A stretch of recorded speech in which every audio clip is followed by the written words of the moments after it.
देखिए बच्चों, जीएस में आज पीरियड है हमारा ज्योग्राफी में क्या है, भूकंप, अर्थक्वेक। तो ये बहुत ही इंटरेस्टिंग भी है, बहुत सारी चीज़ें इसमें जुड़ती भी हैं। जुड़ती कैसे हैं कि हमने साइंस में पढ़ा था तरंगों के बारे में, वेव्स के बारे में पढ़ा था, तो वो भी इसमें कंसेप्ट आएगा। और पृथ्वी के जो अंदर, क्योंकि भूकंप कहाँ से आता है, अंदर से आता है, तो वहाँ के बारे में मुझे कुछ बताना पड़ेगा, किस तरह से भूकंप बनता है, तरंगे किस तरह से आती हैं। फिर कुछ जो कॉमन क्वेश्चंस हैं वो तो सभी को ही पता है, सिस्मोग्राफ वगैरह, तो मुझे तो लिखना ही है क्योंकि पीरियड चलेगा, बाकी वो तो कॉमन सी चीज़ें हैं। बाकी वहाँ पे फिर स्केल वगैरह आएंगे, Richter scale, Mercalli scale, Rossi Forel scale, इन्होंने क्या क्या दिया, कैसे कैसे दिया। और एक सबसे इम्पोर्टेंट पॉइंट होता है शैडो जोन, जिसे छाया क्षेत्र कहते हैं हिंदी में। ये शैडो जोन क्या होता है, यहाँ से भी कई बार एग्जाम में क्वेश्चन आ चुका है, तो कोशिश करूँगा कि इस पीरियड में पूरा ही अर्थक्वेक कवर हो जाए और दूसरे पीरियड में जाना ना पड़े। चलिए स्टार्ट करते हैं। तो सबसे पहले भूकंप को ही समझते हुए कोई पूछे आपसे कि व्हाट इज अर्थक्वेक, कि भूकंप क्या है, तो आप उसे साधारण भाषा में कहोगे कि कुछ तरंगे हैं, कुछ वेव्स हैं जो पृथ्वी के अंदर से ऊपर की तरफ, यानी कि धरातल की तरफ, यानी कि सरफेस की तरफ आती हैं, जिसकी वजह से पूरी पृथ्वी हिल जाती है और हमें भूकंप का यानी कि अर्थक्वेक को फील करना पड़ता है। ठीक है। फिर एक शब्द आया था कुछ साल पहले, सुनामी। ये शब्द जो है जापान का है, जापान का दिया हुआ शब्द है। तो सुनामी भी कुछ और नहीं होता, वो भी एक भूकंप ही है, बस वो समुद्र के अंदर है। अगर वो समुद्र के अंदर आ जाता है तो वो इफेक्ट कहाँ देखने को मिलता है, लहरों में देखने को मिलता है। तो वे जो लहरें हैं, जितने भी सी पोर्ट वगैरह होते हैं, बंदरगाह या जो ऐसे शहर होते हैं जो समुद्र के आसपास हैं, वो सब डूब जाते हैं, पानी घरों तक भर जाता है, जीवन अस्त व्यस्त हो जाता है, मृत्यु हो जाती है, बहुत सारी डेथ हो जाती हैं, जिसे हम क्या कहते हैं, सुनामी। ठीक, तो ये भी शब्द इसी से जुड़ा हुआ है। तो भूकंप की डेफिनेशन की कोई जरूरत नहीं है, तो हम जानते हैं भूकंप क्या है। तो सबसे पहले हमें पढ़ना पड़ेगा कि जो भूकंप है उसके कारण क्या हैं, उसके रीजंस क्या हैं। तो रीजंस को भी हम दो प्रकार से बांट सकते हैं। एक तो प्राकृतिक कारण होते हैं, यानी कि नेचुरल, और एक होते हैं मैन मेड, कुछ इंसान की कुछ गतिविधियां ऐसी हैं जिनकी वजह से भूकंप या तो आता है या आएगा फ्यूचर में। अभी कम टेंडेंसी है, फ्यूचर में धीरे धीरे और भी ज़्यादा भूकंप आने की संभावना है। तो अगर मैं प्राकृतिक कारणों की बात करता हूँ, अगर मैं नेचुरल जो है इफेक्ट उनकी बात करता हूँ, तो कौन कौन से हो सकते हैं, उनमें हो तो कह सकते हैं कि उनमें जो सबसे ज़्यादा इम्पोर्टेंट है वो है प्लेट टेक्टोनिक्स। प्लेट टेक्टोनिक्स,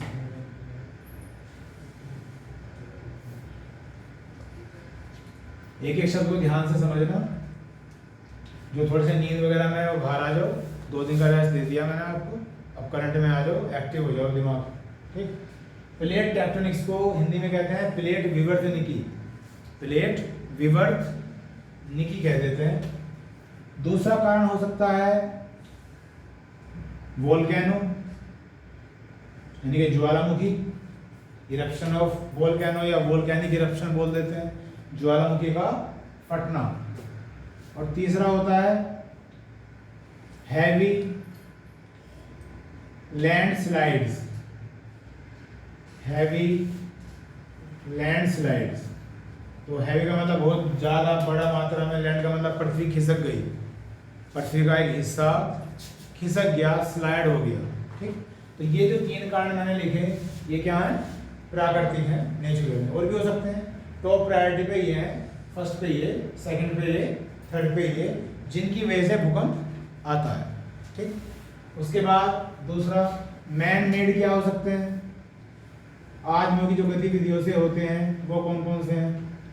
तो इनमें एक हो सकता है बच्चों माइनिंग। तो माइनिंग क्या होती है, खान, कोयले की खान है, जमीन के अंदर जाया जा रहा है, उसे और गहरा खोदा जा रहा है, जितना नीचे जाओगे उतनी अच्छी क्वालिटी का कोयला निकल के आएगा। ठीक, माइनिंग, जो खान होती है उन्हें खोद खोद के वहां से कोयला निकालना या कोई खनिज निकालना, वो माइनिंग कहलाता है। ठीक, दूसरा क्या हो सकता है, दूसरा हो सकता है डैम बनाना, बांध बनाना, पानी में जो बांध बनाए जाते हैं, जहाँ इलेक्ट्रिसिटी डेवलप होती है, पानी को रोका जाता है ज़बरदस्ती, ठीक, और उसे इस्तेमाल में लाया जा रहा है।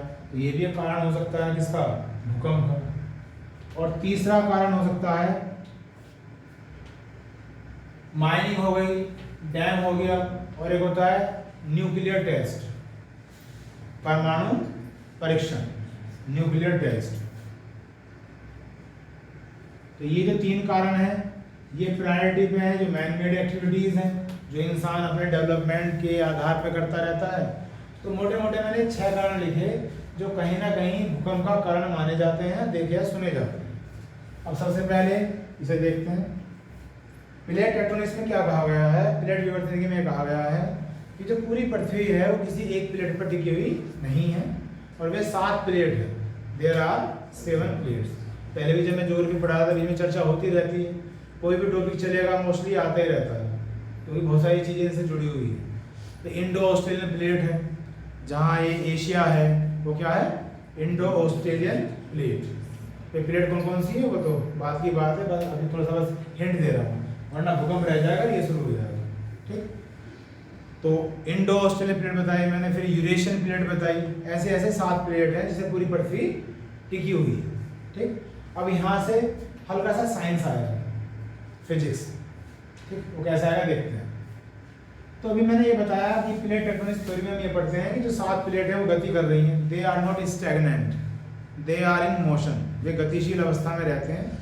और जब प्लेट गतिशील अवस्था में है, दे आर नॉट स्टैग्नेंट, तो वे कहीं ना कहीं या तो टकरा रही हैं, या टकरा के दूर जा रही हैं, या एक दूसरे से रगड़ खा रही हैं, रगड़ कर रही हैं, क्योंकि एक दूसरे से बराबर में निकल रही हैं, ठीक है। ऐसा कुछ हो रहा है जिसकी वजह से वहाँ फ्रिक्शन होता है, जिसे हम घर्षण कहते हैं, एनर्जी रिलीज होती है, और वो एनर्जी फिर कहाँ आती है, ऊपर की तरफ आती है, ठीक। पृथ्वी, कभी वोल्केनो फट जाता है, ज्वालामुखी, वो भी एनर्जी निकल गई आ रही है। कहीं वो भूकंप आ जाता है, पृथ्वी में दरार पड़ जाती है, तो वो भी क्या, एक एनर्जी ही रिलीज होकर आ रही है। कहीं सुनामी आ जाता है तो समुद्र में एनर्जी निकल रही है, तो कुछ और नहीं है, वो एक एनर्जी ही है, एक एनर्जी की फॉर्म ही है, ठीक।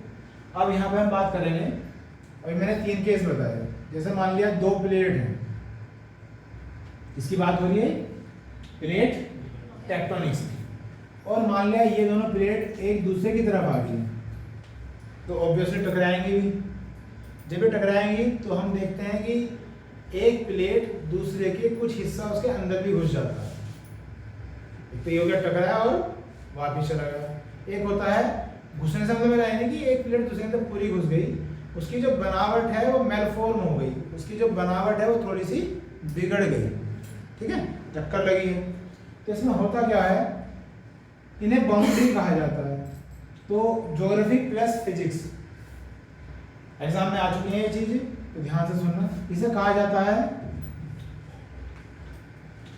कन्वर्जेंट बाउंड्री, कन्वर्जेंट बाउंड्री कहा जाता है। जब 2 प्लेट आपस में आके टकराती हैं तो जो इनकी ये बाउंड्री है, जहाँ पे हल्की सी बनावट बिगड़ जाती है, उस सिद्धांत को या उस टर्म को क्या कहा गया है, कन्वर्जेंट। हिंदी में बोलना चाहे तो संयोजी कह सकते हैं, क्या कह सकते हैं, संयोजी सीमा, संयोजी सीमा।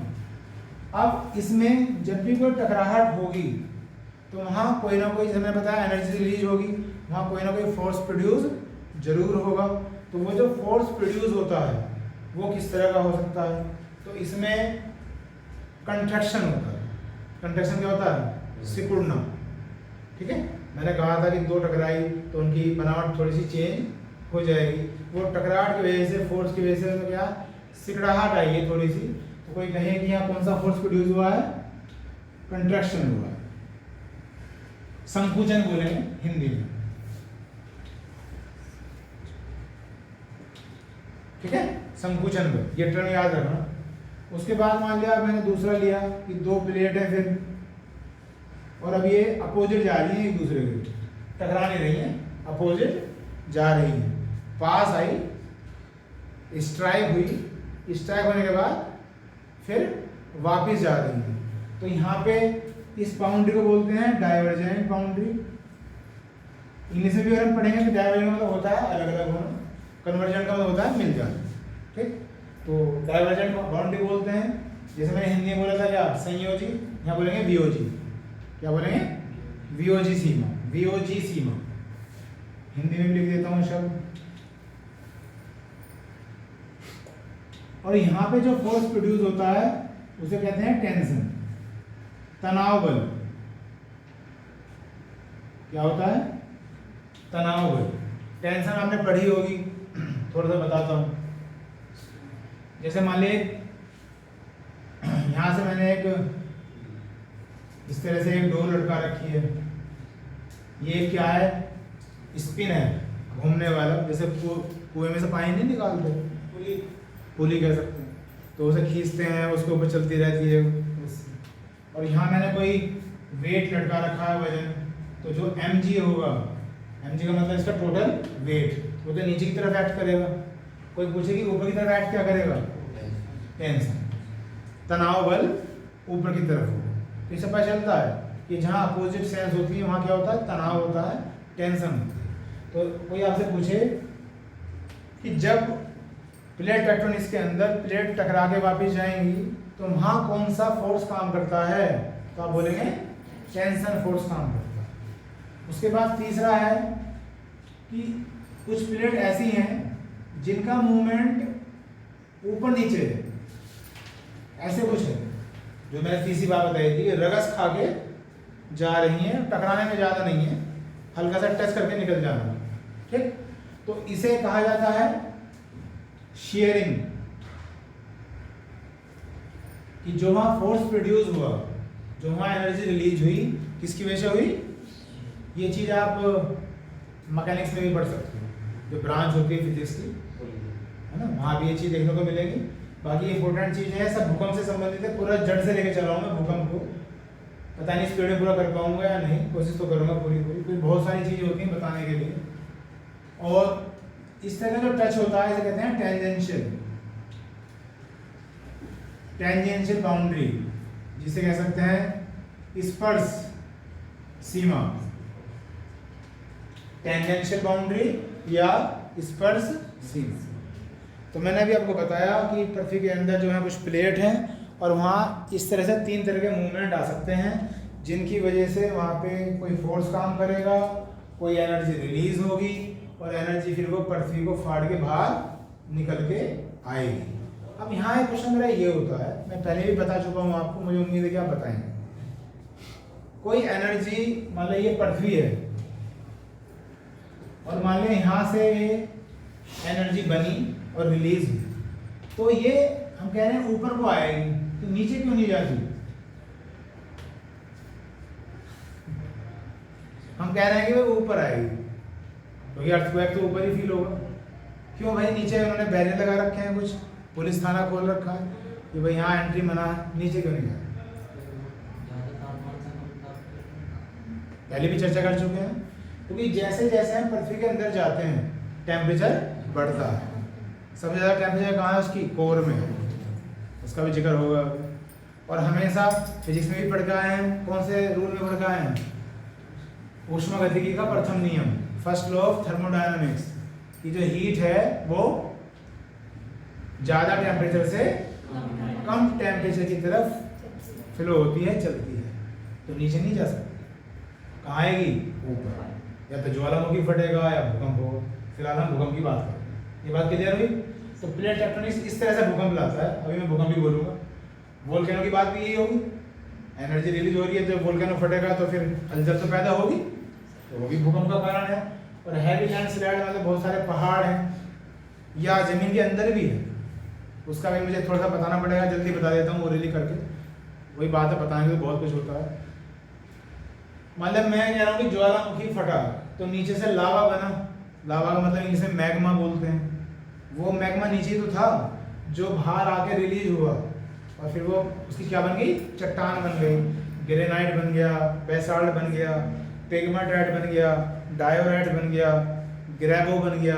ये चट्टानें होती हैं जिन्हें हम इग्नियस रॉक्स कहते हैं, आग्नेय चट्टान। तो यहाँ पे बात यह है कि जब मैग्मा नीचे से निकल के ऊपर आ रहा है तो जो चट्टानें हैं, जो मेनली बेसाल्ट चट्टान है, वो भी तो पिघलती हैं। जब भी तो वो लावा बाहर आ रहा है, लावा का टेम्परेचर बहुत ज़्यादा है, तो वो जो भी उसके संपर्क में चट्टान आ रही है वो भी पिघल रही है। जब पिघल रही है तो जो चट्टानों का हिस्सा है वो स्लाइड होगा या नहीं होगा? होगा। जब तक वे सॉलिड स्टेट में है तो मजबूती से बंधी हुई है। अब नीचे से वो कुछ हिस्सा उसका पिघलता आ रहा है तो क्या स्लाइड नहीं होगा? बिल्कुल होगा। तो उसकी वजह से भी भूकंप आने के चांसेस होते हैं। बात समझ में आई? कोई पूछे कि कैसे, तो वो मैंने आपको डिफाइन कर दिया ऐसे, ठीक। और ये तो जानते ही हो, माइनिंग, जबरदस्ती काम किया जा रहा है, जबरदस्ती खोदा जा रहा है उस सॉलिड को, उस बेसाल्ट चट्टान को जबरदस्ती खोदा जा रहा है कोयला निकालने के लिए या किसी और खनिज निकालने के लिए, डिस्टरबेंस किया जा रहा है। डैम बनाए जा रहे हैं, पानी, इतना पानी रोका जा रहा है कि अगर मान लिया वहाँ पे कुछ ऐसा हो जाए तो पता नहीं पूरी दिल्ली डूब जाएगी। जैसे टिहरी बांध कहाँ है? उत्तराखंड में। तो ये कहा गया है कि अगर मान लिया उसके नीचे कुछ ऐसी क्रिया हो जाए कि भूकंप आ जाए, किसके नीचे? जहां टिहरी बांध बना हुआ है, तो पूरी दिल्ली को ले जाएगा, पूरी दिल्ली को ले जाएगा अपने साथ बहाकर। लेकिन इंजीनियर ने यह कहा रखा है कि जब ये टिहरी डैम बनाया गया है तो पहले सब चीज़ देखी गई है कि ये जो जमीन है ये कितना सेंसिटिव एरिया है भूकंप को लेकर। तो यहाँ भूकंप आने के चांसेस है नहीं। फिर वही बात है, प्रकृति से तो कुछ भी संभव है, साइंटिस्ट चाहे कितना ही कह लें। और न्यूक्लियर टेस्ट आप जानते हैं, एक ऐसी जो पूरी पृथ्वी हिला देता है, तो वो भी एक भूकंप भी है। ये बात हो गई, कन्वर्जेंट, डाइवर्जेंट और शेयरिंग हो गया। चलिए हमने कारण देख दिए बच्चों, ठीक। आगे चलते हैं। अब मुझे यहाँ थोड़ा सा टेस्ट देना पड़ेगा, फिर बाद में आऊँगा कहाँ, जो आप सुनने को बेकरार हो। क्या सुनने को बेकरार हो कि भूकंप में 3 तरंगे होती हैं, प्राइमरी, सेकेंडरी और टर्शियरी, जिन्हें हम एल तरंगे भी कह देते हैं। लेकिन वो तो काफ़ी बाद की बात है, अभी तो बहुत कुछ देखना है। क्योंकि पहले हमें अच्छी तरह से ये समझना पड़ेगा कि भूकंप जहाँ से आ रहा है, पृथ्वी से आ रहा है, तो वहाँ क्या क्या ऐसे फैक्टर होते हैं जो हमारी इस कंसेप्ट को समझने में पूरी तरह से मदद करने वाले हैं। देखिए आगे, अब हमें थोड़ा सा समझना पड़ेगा अर्थ को, थोड़ा सा इसलिए क्योंकि ज़्यादा समय नहीं ले सकता, मेरा पॉइंट चल रहा है भूकंप। तो जो हमारी अर्थ होती है, अंदर की बात कर रहा हूँ, वो जो अर्थ होती है वो 3 भागों में डिवाइड होती है, ठीक। किसी को ना पता हो इतना तो ध्यान से सुनो, किसी को पता है तो अपना रिवाइज करते रहो, कुछ कन्फ्यूजन है वो दूर कर लो अपने। पूरी पृथ्वी जो है 3 भागों में डिवाइड होती है, जिसमें जो सबसे पहला हिस्सा होता है इसे भूपर्पटी कहते हैं। भूपर्पटी, ये इसे समझाना पड़ रहा है मुझे कि आगे जो टर्म आएंगे क्लियर हो जाएंगे आपको सारी, वरना फिर हवा में बात हो जाएगी। सबसे पहला हिस्सा जिस पर हम खड़े हैं वो क्या होता है? क्रस्ट। उसके बाद जो दूसरा हिस्सा होता है इसे आवरण कहते हैं, मेंटल बोलते हैं इंग्लिश में। और जो तीसरा हिस्सा होता है इसे बोलते हैं क्रोड, और इंग्लिश में कोर। तो पूरी पृथ्वी 3 भागों में बटी होती है। मोटी मोटी बात यह है कि अगर मैं इसकी बात करता हूँ क्रस्ट की, भूपर्पटी की, जिसे नोट करना है नोट करते रहना भाई। तो यहाँ हमें क्या क्या कुछ इंपॉर्टेंट बातें हैं। पहली इंपॉर्टेंट बात यह है कि अगर मैं पृथ्वी के अंदर 34 किलोमीटर जाऊँ, 34 किलोमीटर तक जाता हूँ, तो ये हिस्सा क्रस्ट कहलाता है, भूपर्पटी कहलाता है। दूसरा, यहाँ पे मुझे जो मिलता है, एक तो मिलता है सियाल, एक मिलता है सीमा। सियाल और सीमा, SI का मतलब क्या होता है? सिलिकॉन और एल्यूमिनियम, सिलिकॉन प्लस एल्यूमिनियम, और ये सिलिकॉन प्लस मैग्नीशियम। मैग्नीशियम का सिंबल Mg होता है, तो कहीं ये कंफ्यूजन हो जाए कि भाई ये Me क्यों आ रहा है, तो नाम बना रखा है वैसे मैग्नीशियम। तो इससे पता चलता है कि 34 किलोमीटर के हिस्से में, जिसे हम क्या कह रहे हैं? क्रस्ट कह रहे हैं, यहाँ पे इन चीज़ों की ज़्यादा प्रधानता है। एक तो सिलिका की, एक एल्यूमिनियम की और एक मैग्नीशियम की, जिनसे मिलकर बना होता है। कोई पूछे आपसे कि ये हिस्सा कौन सी चट्टानों से बना है? कौन सा? क्रस्ट, तो आप कहोगे बेसाल्ट, चट्टानों से बना है। बेसाल्ट, BESALT, बेसाल्ट रॉक से बना है। और बेसाल्ट चट्टान में भी कह रहा था, कौन सी चट्टान है? आग्नेय, इग्नेयस रॉक से, इग्नेयस जो ज्वालामुखी का लावा निकलने से बनती है। अभी मैंने कुछ एग्जाम्पल के नाम भी लिए थे, ग्रेनाइट लिया था, डायोराइट लिया था, डायोराइट, पैग्माटाइट, बेसाल्ट और ग्रेवो, ये 5 मेन होते हैं। दोबारा सुन लो, क्या क्या? ग्रेनाइट, डायोराइट, पैग्माटाइट, बेसाल्ट और ग्रेवो, ये 5 मेनली क्या होती हैं? इग्नियस रॉक्स होती हैं, आग्नेय चट्टानें होती हैं। उसके बाद इस हिस्से की, क्रस्ट की डेंसिटी कितनी होती है, घनत्व कितना होता है, याद है किसी को? 1.5। इसका आंसर होता है बच्चों 2.7 ग्राम पर सेंटीमीटर क्यूब। 2.7 ग्राम पर सेंटीमीटर क्यूब। और पृथ्वी का जितना भी वॉल्यूम है, मान लिया पृथ्वी का वॉल्यूम मैंने मान लिया 100% है, तो इसके हिस्से में जो आयतन आता है, यानी कि वॉल्यूम आता है, बहुत ही कम आता है। 0.5% से लेकर 1% तक, केवल ये ही वॉल्यूम है टोटल अर्थ का। मतलब टोटल अर्थ का मुश्किल से 1% कहाँ आता है? क्रस्ट में, जिसे हम क्या कहते हैं? भू परपटी कहते हैं। ग्राम पर सेंटीमीटर क्यूब। फिर एक क्वेश्चन यहां से आता है कि जो भू परपटी है, इसमें सबसे ज्यादा कौन से 3 तत्व हैं, एलिमेंट है या गैस है, कौन से सबसे ज्यादा 3 है? तो सबसे नंबर 1 पे तो होता है ऑक्सीजन, नंबर 2 पे होता है सिलिकॉन या सिलिकॉन, तीसरा होता है एल्यूमिनियम। ये टॉप 3 हैं, ये टॉप 3 होते हैं। कोई पूछे कि ऑक्सीजन कितना है, तो आप बोलोगे 46.60%, सिलिकॉन होता है 27.72% और एल्यूमिनियम होता है लगभग 8.13%। ये टॉप 3 हैं क्रस्ट में, सबसे ज्यादा ऑक्सीजन, फिर सिलिकॉन और फिर एल्यूमिनियम, इसके बाद फिर मैग्नीशियम वगैरह और बहुत सारी चीजें हैं। ये टॉप 3 हैं जो मोस्टली देखी जाती है। तो ये अगर जोड़ा जाए तो लगभग 99 के आसपास आ जाएगा, वो बहुत कम हो जाते हैं। जोड़ के देखें, 27 और 8 कितने हो गए? 33, और 33 और 6 कितने हो गए? 39, 39 और 40 कितने हो गए? 79, लगभग 80 का बैठ रहा है। उसके बाद फिर वो नीचे और वो सारे हैं जिसमें भी क्या बचा हुआ है, मैग्नीशियम भी बचा हुआ है, वो नहीं लिखेंगे, तो इनका आप ध्यान रखेंगे, ठीक। उसके बाद नंबर 2 पे अगर मैं आता हूं तो बात किसी करेंगे मेंटल की, यानी कि आवरण की। ये भी बेसाल्ट चट्टानों से बना है, पहली बात, इसमें भी बेसाल्ट चट्टानें होती हैं, और इसकी जो गहराई है, मोटाई है, वो होती है 2900 किलोमीटर।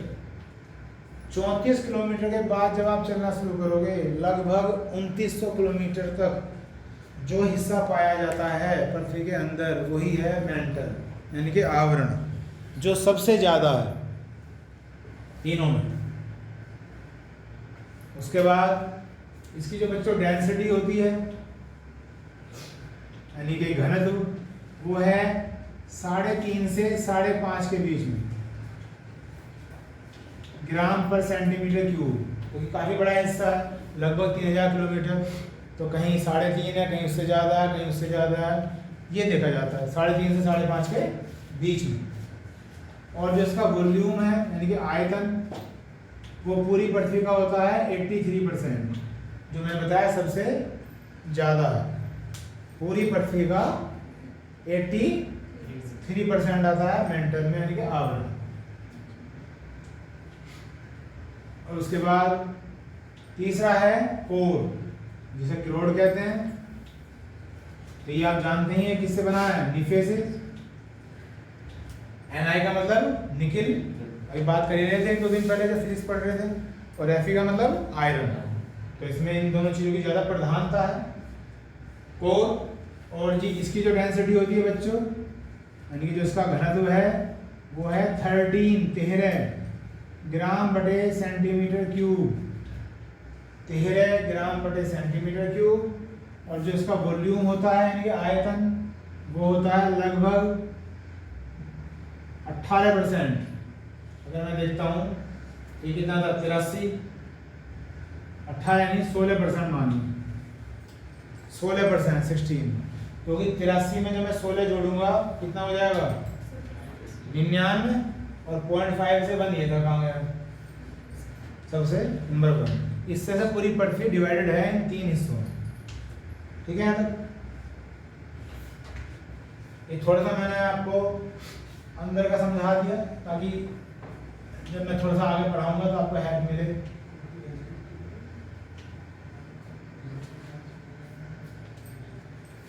अगर अब आपसे यहाँ पूछा जाए कि जो पूरी पृथ्वी है, पूरी जो अर्थ है, इसका घनत्व कितना होता है, इसकी डेंसिटी कितनी होती है, तो आप कहोगे 5.5।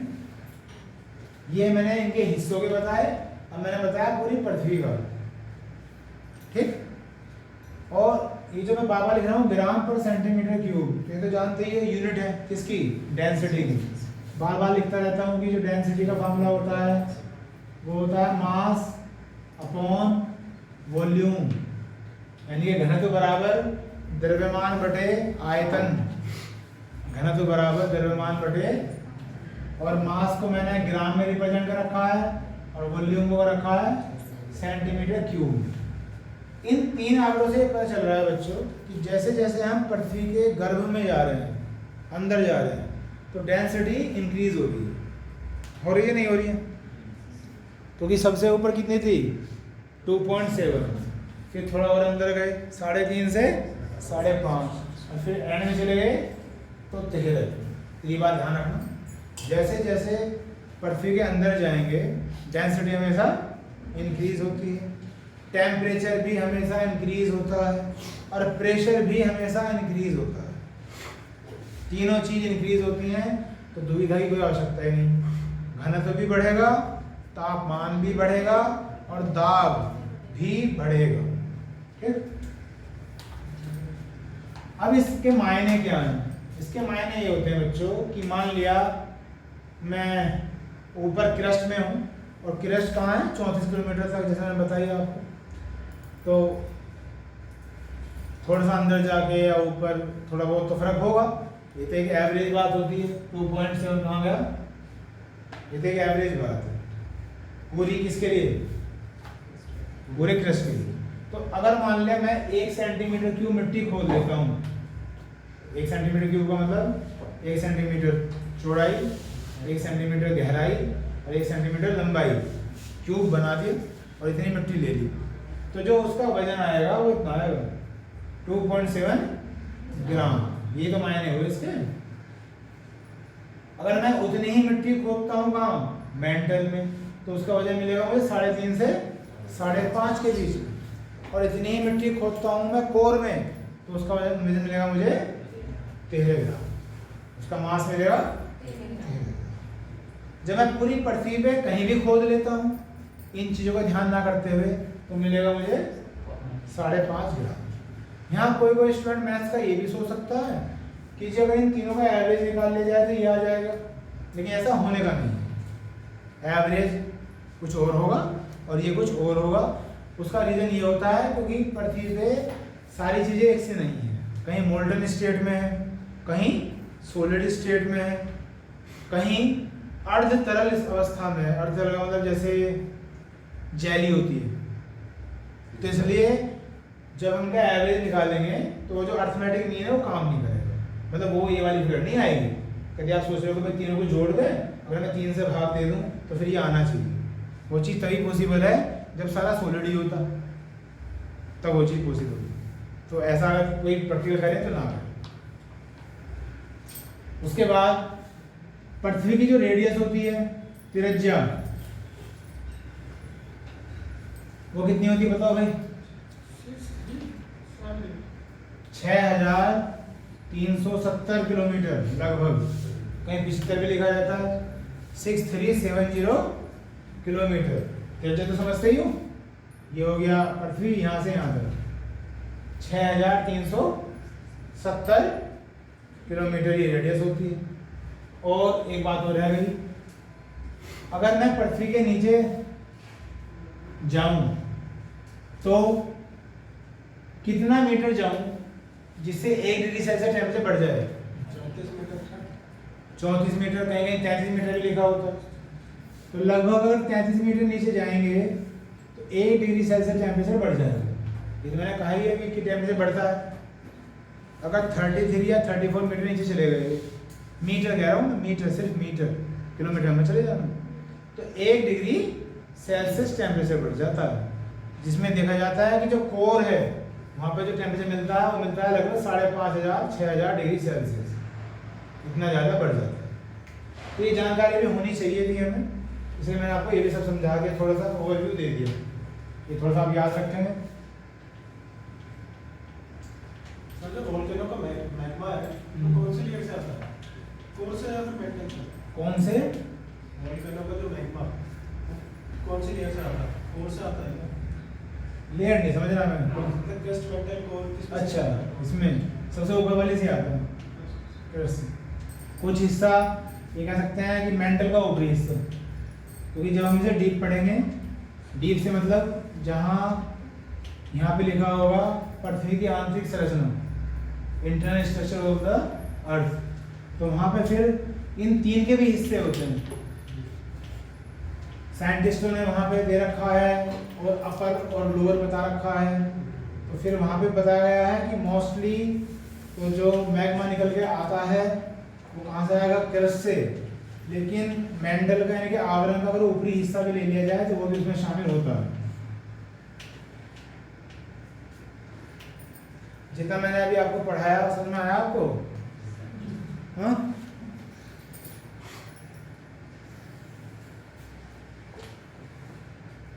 उसके बाद आगे देखते हैं। एक पॉइंट है, अभी मैंने इसके 3 हिस्से बनाए थे। ये जो पहला हिस्सा है ये सॉलिड फॉर्म में होता है, ठोस अवस्था में होता है, चट्टाने हैं, बेसाल्ट जिसका हम अभी जिक्र कर रहे थे। कौन सा हिस्सा? क्रस्ट, भूपर्पटी। उसके बाद जब हम यहाँ पे आ गए मेंटल में, तो इसका जो अलग अलग वैज्ञानिकों ने अलग अलग बता रखा है। बाकी जो मैं भी नाम ले रहा था, अर्ध तरल अवस्था, सेमी लिक्विड स्टेट में भी होता है, जिसे जस्ट लाइक जेली, जेली या जेल, जेली और जेल जो होता ना तो वो ठोस होता ना ही वो लिक्विड होता। इस तरह की स्टेट पाई जाती है कहाँ पे? मेंटल। अब ये मत समझना कि सारे में ऊपर वाले हिस्से में क्या मिलेंगी? चट्टाने मिलेंगे। जैसे जैसे नीचे जाता रहेगा वहाँ फिर एक तरल अवस्था मिलनी शुरू हो जाती है। मैं एक कॉमन बात कह रहा हूँ, मैं एक कॉमन बात कह रहा हूँ। किसी ने कहा कि इसमें क्या है, तो है तो बहुत सारी चीज़ें। ऊपर वाला हिस्सा चट्टानों से बना हुआ है, नीचे जैसे जाएंगे टेम्परेचर बढ़ता रहेगा, फिर मोल्टन स्टेट आनी शुरू हो जाएगी। लेकिन जो ज़्यादातर देखने को मिलता है वो मिलती है अर्ध तरल अवस्था, सेमी लिक्विड स्टेट। ठीक, जब हम यहाँ आ जाते हैं कोर में, तो इसका जो ऊपरी वाला हिस्सा है, ये वाला हिस्सा जो मैंने बनाया, ये होता है द्रवावस्था में, मोल्टन स्टेट बोलना चाहिए कायदे में, तो पिघली हुई अवस्था, लिक्विड स्टेट। लेकिन जो अंदर वाला हिस्सा होता है ये होता है फिर सॉलिड। ठीक है, यहाँ तक ये मैं क्यों समझा रहा हूँ पता चलेगा, आपको क्यों बोल रहा हूँ, क्यों बता रहा हूँ, सब पता चलेगा। ठीक, चलिए आगे चलते हैं। हमारा टॉपिक चल रहा था क्या? भूकंप। तो मान लिया ये पृथ्वी हो गई, अब भूकंप के थोड़े से दर्शन करते हैं, क्योंकि बीच में तो एक टॉपिक और इंट्रोड्यूस होना है, तो आज की क्लास में शायद ना हो पाए, मैं देखता हूँ। मान लिया सपोज यहाँ से भूकंप की तरंगें उत्पन्न हुई, यहाँ से भूकंप की तरंगें इसे कहते हैं seismic waves, seismic SEISMIC, seismic. तो वे तरंगे पृथ्वी पर आएंगी। तो इस केंद्र को भूकंप केंद्र कह देते हैं हिंदी में, इंग्लिश में फोकस कह देते हैं, इंग्लिश में ही हाइपोसेंटर कह देते हैं। ठीक, हिंदी में भूकंप केंद्र या मूल केंद्र कह देते हैं, इंग्लिश में फोकस भी इसे कहा जाता है, और हाइपोसेंटर भी बच्चों इसे ही कहा जाता है। अब यहां से तरंगे सभी डायरेक्शन में चलना शुरू हो गई, लेकिन इस पृथ्वी पे एक ऐसा पॉइंट होगा जिसकी डिस्टेंस इस हाइपोसेंटर से सबसे शॉर्टेस्ट होगी, सबसे कम होगी। आप मैथ्स के स्टूडेंट्स हो तो ऑब्वियसली वो सबसे ऊपर ही होगी, जितना वो इधर जाएंगी या इधर जाएंगी उतना रास्ता ज़्यादा कवर करना पड़ेगा, तो सबसे शॉर्टेस्ट डिस्टेंस जो होगी जस्ट ऊपर होगी। यानी कि हाइपोसेंटर तो बना पृथ्वी के कहीं अंदर, लेकिन उसका जो इफेक्ट है बिल्कुल उसके ऊपर है, सबसे पहले, सबसे कम समय में। इस केंद्र को कहते हैं अधिकेंद्र, इस केंद्र को कहते हैं अधिकेंद्र, एपिसेंटर। तो यहाँ पे पता चल गया होगा कि हाइपोसेंटर में और एपिसेंटर में क्या डिफरेंस होता है, केंद्र में और अधिकेंद्र में क्या अंतर होता है। जहां से तरंग बनी वो है हाइपोसेंटर, और जो शॉर्टेस्ट डिस्टेंस है सरफेस तक आने में, वो पॉइंट जहां सबसे पहले रिलीज होंगी वे, भूकंप सबसे पहले जमीन को फाड़ देगा, वो क्या होता है, एपिसेंटर। एक बार उसके आगे अगर हम चलेंगे तो वेव्स आनी है, प्राइमरी, सेकेंडरी और एल पहले वही बतानी पड़ेंगी, क्योंकि फिर छाया क्षेत्र बाद में पढ़ाया जाएगा। तो अब इसमें बच्चों मेन रूप से 3 तरह की तरंगे होती हैं जिनमें तरंगों की मैं बात कर रहा हूँ। तो पहली होती हैं प्राथमिक तरंगे, जिन्हें प्राइमरी वेव्स कहते हैं, शॉर्ट फॉर्म में पी वेव्स कह देते हैं, पी वेव्स। ठीक, जो मैंने आपको पढ़ाया है साइंस में सब चीजें रिवाइज होंगी, और वो आपकी पढ़ाई पर डिपेंड करता है कि आप उसे बता पाओगे या फिर वही समस्या है जो पढ़ने से पहले थी। ठीक, ये प्राथमिक वेव्स इसलिए कह रही गई, पहली बात तो ये है कि इनकी स्पीड सबसे फास्ट है, इसलिए प्राइमरी।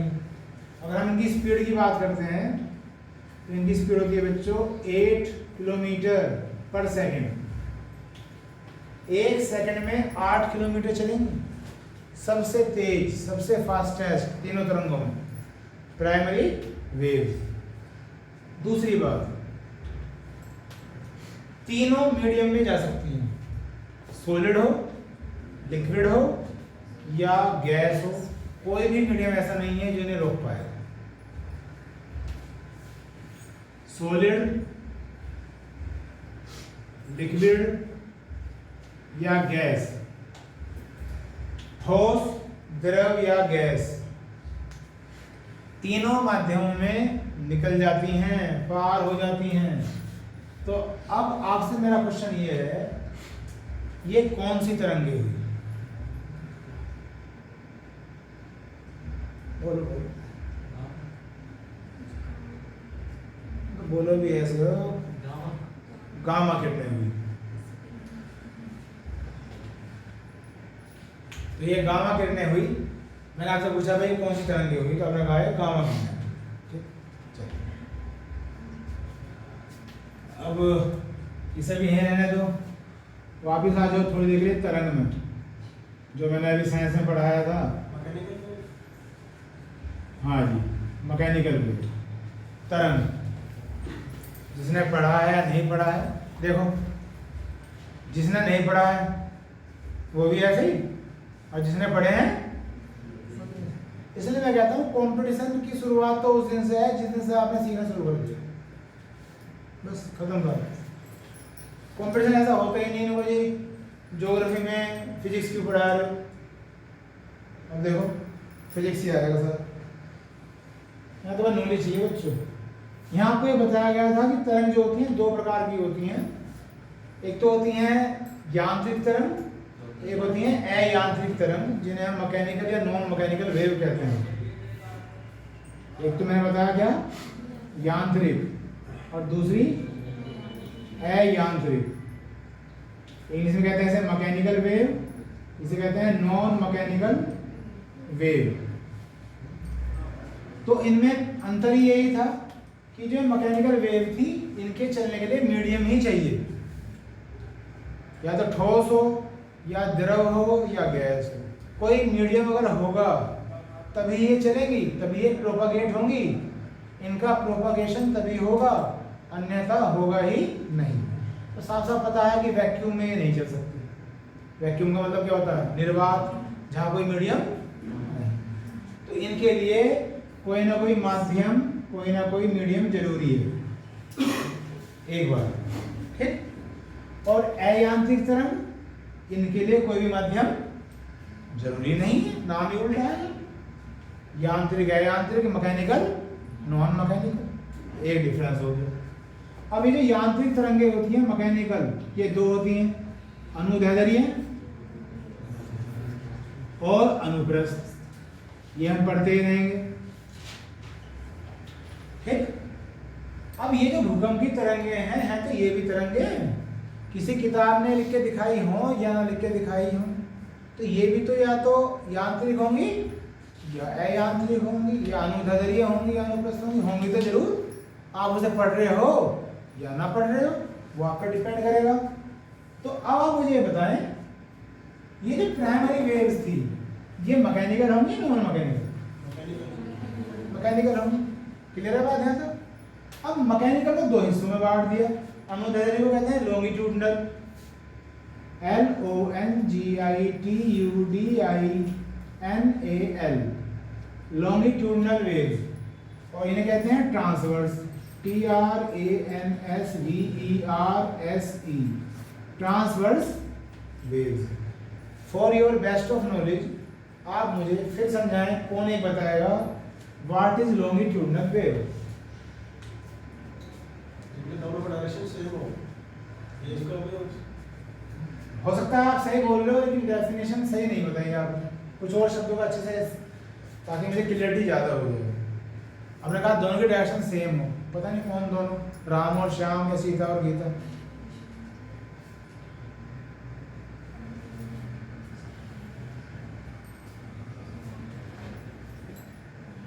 चलिए जी आप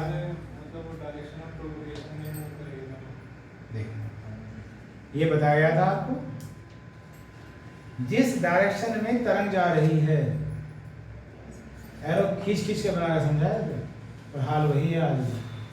जिस डायरेक्शन में वेव जा रही है उसके अंदर के जो मॉलिक्यूल्स हैं वे कंपन करेंगे, वे वाइब्रेट करेंगे। वे वाइब्रेट या तो पैरेलल करेंगे समांतर, या करेंगे परपेंडिकुलर, दो ही तरह से हो सकता है वाइब्रेशन। तो तरंग ऐसे जा रही है, अगर इसके अंदर के जो मॉलिक्यूल्स हैं वो भी उस तरंग के साथ ही जाएं, मतलब समांतर यानी कि पैरेलल ही कंपन करें, तो वो तरंग है अनुदैर्ध्य, लॉन्गिट्यूडनल। तो यहां मैं बस एक शब्द लिख देता हूं, पैरेलल, ठीक है, समांतर। हिंदी में क्या सुन रहे हो, ब्लॉक हो गया माइंड, सुन रहे हो।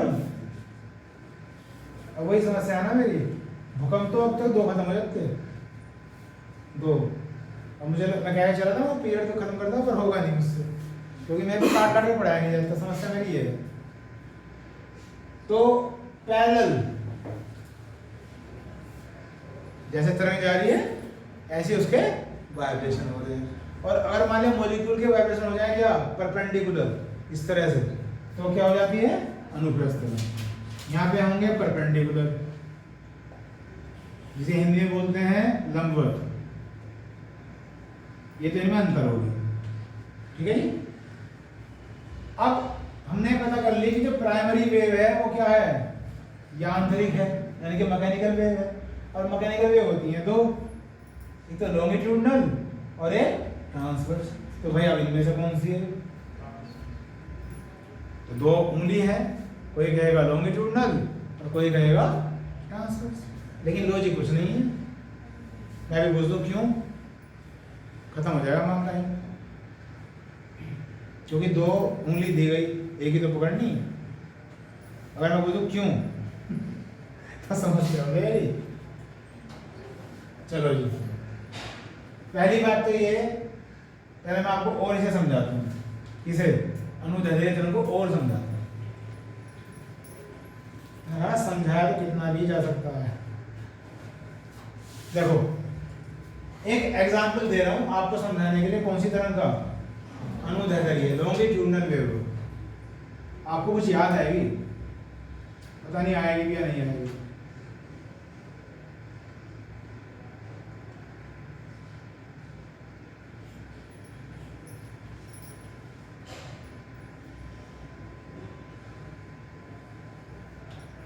ये मैंने एक वेव बनाई, तो इसमें मैं थोड़ा सा दिखाना चाह रहा हूँ कि यहाँ पे छल्ले से जो मैंने बनाया है पास पास बनाया है, यहाँ से छल्ले से हो गए क्या हो गए, थोड़े दूर दूर हो गए, फिर ये छल्ले फिर पास पास हो जाएंगे, फिर ये दूर दूर हो जाएंगे। इसी चीज़ को बार बार रिपीट होती रहेगी।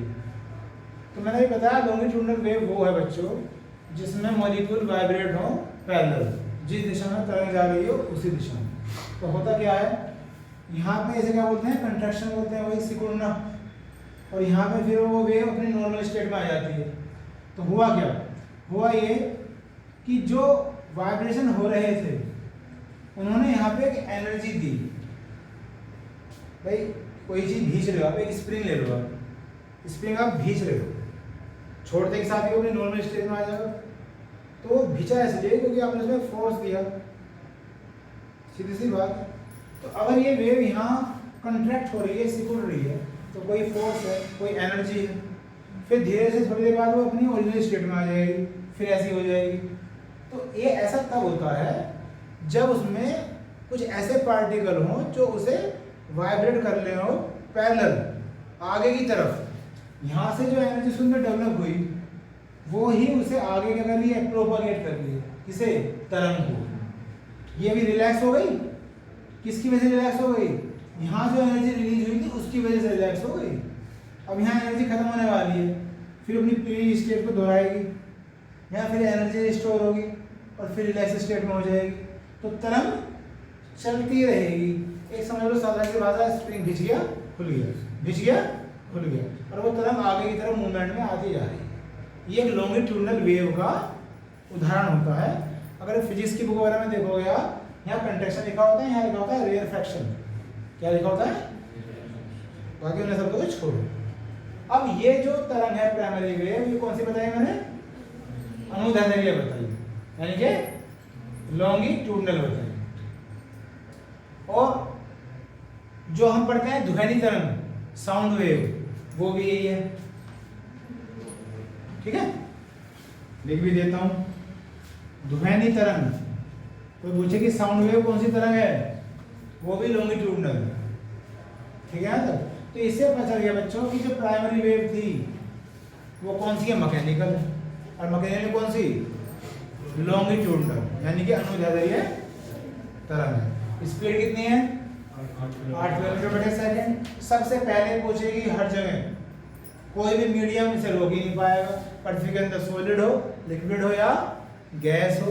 और एपिसेंटर पे भी सबसे पहले यही पूछेगी, स्पीड से ज़्यादा फास्ट, और तो सब तिरछी हो गई जाएंगी, स्पीड ही बहुत ज़्यादा। तो ये होती है प्राइमरी वेव। ठीक है, यहाँ तक।